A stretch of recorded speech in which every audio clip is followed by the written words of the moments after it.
Good morning friends. तो सकाल सकाल मु चूड़ा कदली खाई तापर जाकि पिठा छाणिकी नहीं देली आउ ताते कहली ताते तुम बिना हाथ लगे खाओ से आटा करके खाऊले डायरेक्ट प्लेट्रु। तापर मु अर्थ को गोटे बेलून धरिदेली आ सी तार खेलुला। तापर इतने समय मध्य मो लंच टाइम हो गला। मुझे जाकि चेक कली आज लंच रे कौन कर देखली कदली भजा को ओऊ खटा होता आपर माछ छोट माछ चटचड़ी होता। तापर मो लंच स्टार्ट करदेली आउ लंच खाइली आउ से एक्सट्रा होता जोड़ा कि मुझे देखनी यहाँ माछ पड़ी सब घाट होता। तापर जाकि शोई पड़ू शोक उठला बेलू अर्थ तार जेजेमा सहित बसिकी कैक्टस नहीं खेलुला।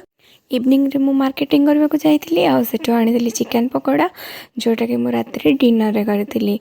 वीडियो भल लगे सब्सक्राइब।